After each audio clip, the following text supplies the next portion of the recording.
bekas hutan bambu ya. Rumah di sini juga bekas hutan bambu. Mungkin banyak yang kayak gitu. Ya banyak sih, kayak tiba-tiba pintu nutup sendiri gitu, atau mainan anak-anak itu pada bunyi sendiri, pada ada yang lempar gitu. Cuman ya nggak diberaniin aja lah. Oke, assalamualaikum warahmatullahi wabarakatuh. Kembali lagi bersama saya Rusni. Bagaimana kabar teman-teman semuanya? Semoga selalu diberikan kesehatan, dilancarkan urusannya, dan dimudahkan rezekinya. Amin. Pada kesempatan kali ini saya sedang berada di satu perkampungan, yang dimana di perkampungan ini teman-teman banyak sekali pemakaman umum yang berdampingan ataupun yang bersebelahan dengan rumah-rumah para warga yang ataupun rumah-rumah tempat tinggal para warga di sini. Nah, seperti apa kondisinya?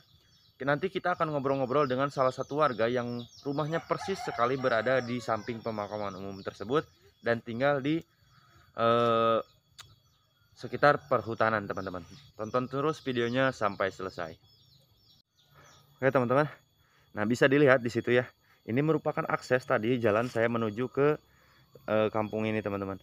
Nah, jadi ini aksesnya jalan setapak ya. Jadi saya tadi datang dari arah sebelah bawah situ, cuman mohon maaf tadi nggak sempat di videoin karena jalannya licin teman-teman ya. Jadi saya harus hati-hati dan banyak pegangan lah intinya. Nah, bisa teman-teman lihat di sini, ini merupakan area perkebunan Ini merupakan area perkebunan hutan bambu ya.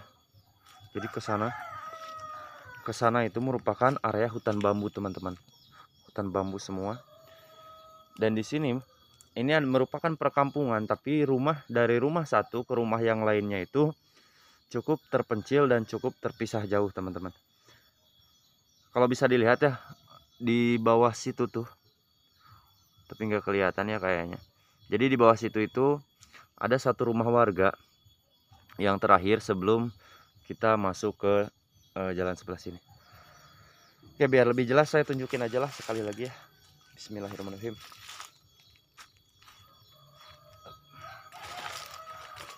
Ekstra hati-hati banget teman-teman. Nah,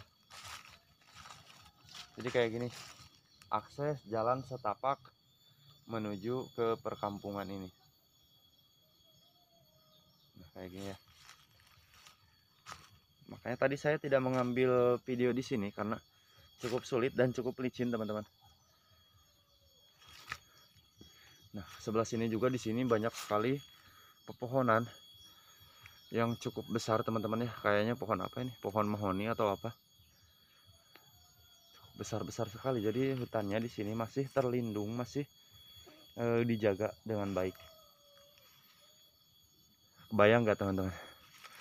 Nah, jadi nanti rumah yang akan kita ajak, warga yang akan kita ajak ngobrol-ngobrol, rumahnya yang ini.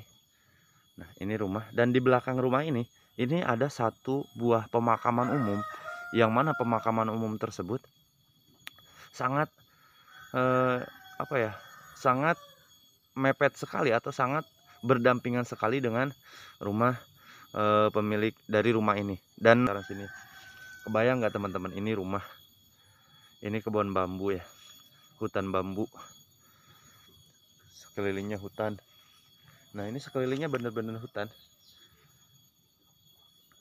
Dan di belakang sananya itu adalah pemakaman teman-teman. Nah, nanti kita akan coba tanya-tanya pada beliau, karena channel saya ini merupakan channel agak horor-horornya dikit ya. Agak misteri-misterinya, jadi kita nanti akan bertanya soal misterinya teman-teman. Oke, kita langsung saja menuju ke, jangan ke situlah, jalannya licin, sini aja. Bismillahirrahmanirrahim.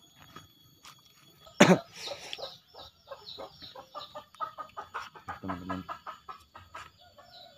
ini merupakan area hutan-hutan yang cukup lebat ya, cukup gelap. Tapi di sini banyak pohon-pohon bambu yang sudah ditebang teman-teman. Entah dijadikan apa ya. Tapi di sini pohon-pohon bambunya sudah ditebang separoh. Mungkin dimanfaatkan oleh para warga ataupun pemilik dari perkebunan ini.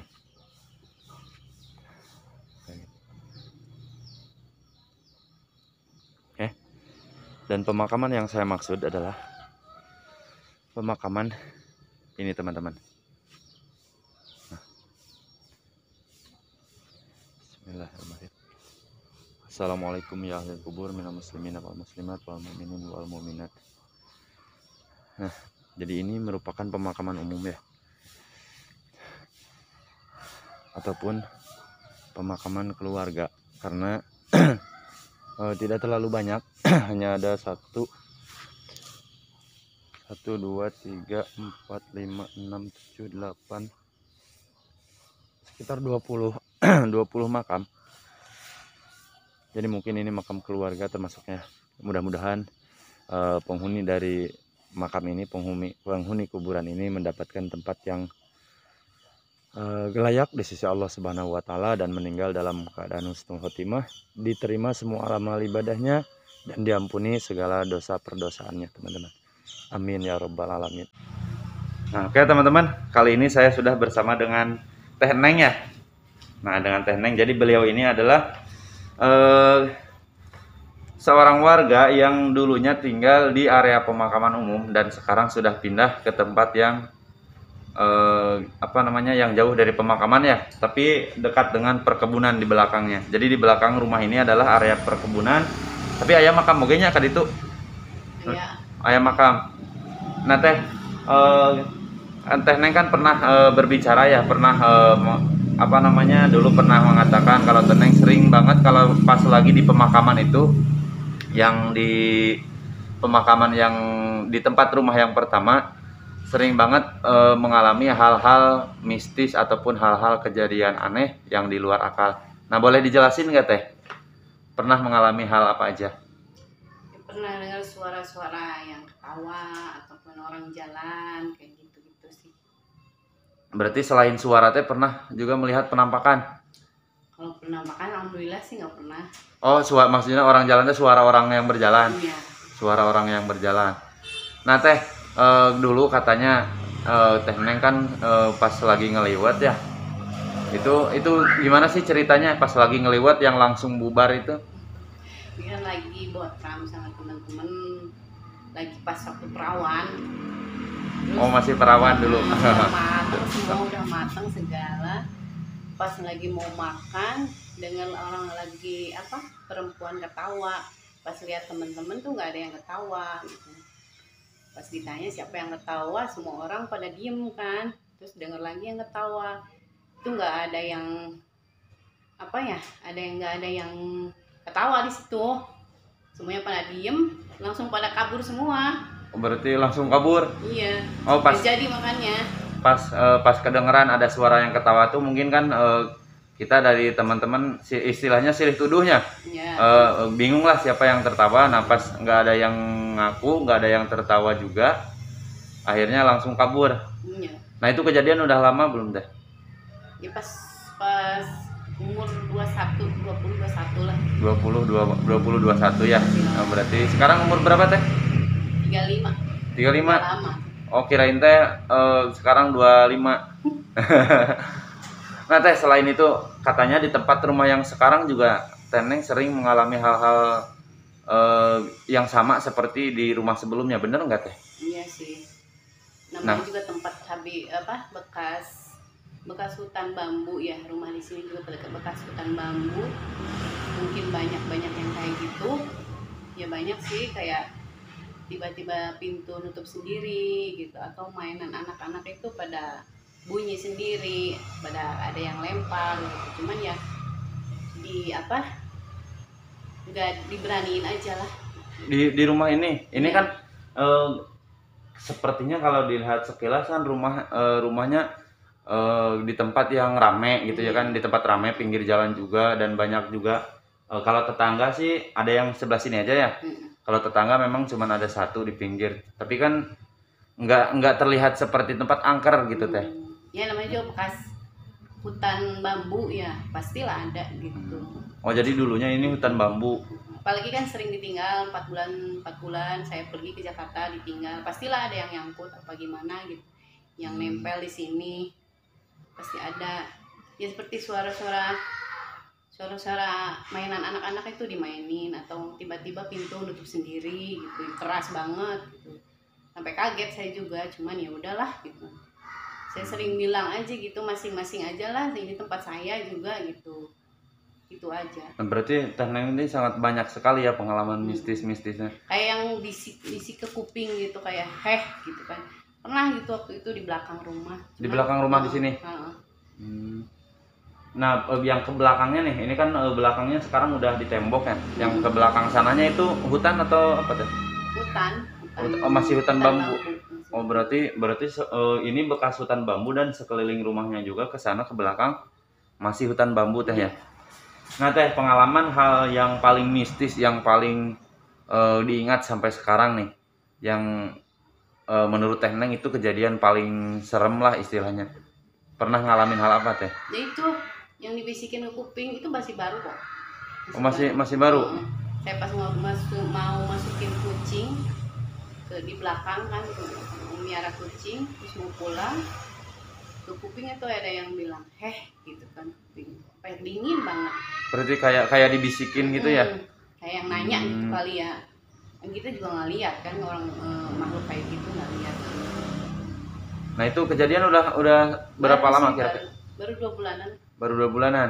Pas kemarin yang ditinggal kemarin baru kesini. Oh berarti Teneng baru dari baru dari Jakarta baru pulang. Iya. Baru pulang ke sini. Nah pas di sini langsung ada ngalamin hal seperti itu. Nah itu gimana kira-kira sampai sekarang setelah kejadian itu Teh? Setelah kejadian Ya, banyak berdoa aja sih biar nggak ganggu. Nah jadi berarti itu pengalaman yang terakhir, mungkin sampai sekarang belum pernah mengalami. Mudah-mudahan tidak pernah lagi. Juga sering sih kayak yang buka pintu, yang nutup pintu sendiri gitu, sering. Oh jadi pintu yang ini sering tertutup? Iya. Kayak yang ini suka tutup sendiri, atau kayak yang ada yang buka gitu. Emang pas dilihat udah buka gitu. Pas saya ingat kok kan itu pintu udah ditutup gitu. Kenapa kok buka sendiri gitu? Kayak gitu sih. Cuman ya nggak terlalu nggak terlalu dipikirin lah, nggak terlalu ditakutkan ya. Jadi kita nganggapnya masing-masing aja, dan memang harusnya berpikirnya positif aja, mungkin kena angin atau apa gitu. Nah tapi kalau misalnya kena angin kan agak mustahil juga Teh ya, karena di sini kalau pintu yang ini tertutup, di sini kan ini tembok sampai ke atas, sampai ke jadi nggak mungkin lah kayaknya kalau ada angin yang ke sini. Kecuali kalau dari belakang sana, kan dari belakang sana juga harusnya anginnya langsung lurus keluar ya. Kalau memang dari belakang harusnya langsung keluar ke sana, bukan ke pintu yang ini. Nah Teh, selain yang di sini, yang di rumah pertama nih, saya penasaran pengen nanya-nanya pengalaman yang di rumah pertama yang di area pemakaman itu Teh.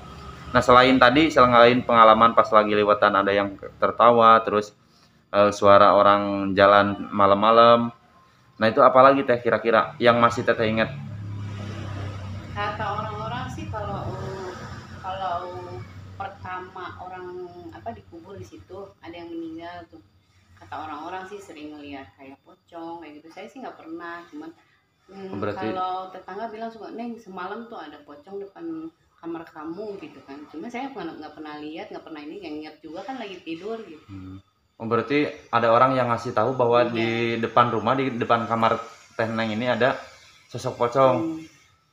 Jadi tapi itu udah berapa kali kira-kira ada yang ngasih tahu ke Teh Neng, walaupun Teh Neng misalnya nggak ngalamin? 2 kali sih. Udah 2 kali. Kalau baru ada yang meninggal. Oh berarti kalau baru ada yang siangnya misalnya habis ada yang meninggal, terus malamnya ada orang yang melihat pocong di depan kamar Teh Neng kayak gitu. Tapi Teh Neng sendiri belum pernah ngalamin ya, belum pernah melihat lah intinya. Dulu pernah sih waktu masih di sana, di rumah yang sana, kalau malam kan sholat gitu. Tiba-tiba itu gordeng itu kebuka sendiri. Nggak pernah lihat sih wujudnya, cuman yang kayak gitu. Oh jadi apa gitu. Kalau wujudnya belum melihat, tapi hal-hal gaibnya atau hal-hal mistisnya sering banget ya. Nah itu gorden kebuka sendiri gimana tuh? Iya lagi habis sholat tahajud, saya ngeliat gorden kok buka sendiri gitu. Cuman ya berdoa aja, ditutup lagi sama saya gitu. Kalau saya sih orangnya berani gitu, kalau dengar apa dilihat dicari gitu, Dicari. gimana sumber suaranya gitu. Berarti sangat pemberani sekali ya. Beda dengan kalau saya mah udah mendengar suara kayak gitu ya langsung aja kabur. Langsung kabur, langsung nutup pintu. Nah, Teh, mungkin itu saja obrolan saya, tanya-tanya saya dan juga silaturahmi saya pada kesempatan kali ini. Terima kasih Teh udah mohon maaf udah mengganggu waktunya. Terima kasih juga atas waktunya. Dan mungkin nanti kapan-kapan kalau punya cerita baru bisa diceritakan di sama saya Teh ya. Ya banget Teh. Assalamualaikum warahmatullahi wabarakatuh. Oke teman-teman, nah itu tadi obrolan saya dengan Neng. Jadi beliau ini sangat sering sekali mengalami hal-hal ataupun kejadian-kejadian aneh dan kejadian-kejadian mistis yang sangat di luar nalar teman-teman. Dan itu terjadi sangat sering sekali. Bahkan dari rumah yang pertama yang di pemakaman itu sampai sekarang sudah pindah rumah, karena pindah rumahnya beliau ini adalah menempati tempat rumah yang sekarang ini, menempati rumah yang memang dulunya adalah bekas perkebunan bambu teman-teman katanya. Jadi bekas perkebunan bambu, makanya sangat sering sekali terjadi hal-hal ganjil seperti itu. Oke teman-teman, nah mungkin seperti itu saja untuk video saya pada kesempatan kali ini. Terima kasih banyak buat yang sudah menonton video ini dari awal sampai dengan selesai. Dan buat yang baru berkunjung ke channel ini, saya minta support dan dukungan teman-teman semuanya dengan cara like, comment, subscribe, dan juga share agar channel ini semakin berkembang dan terus menghibur. Saya Rulusni, wassalamualaikum warahmatullahi wabarakatuh.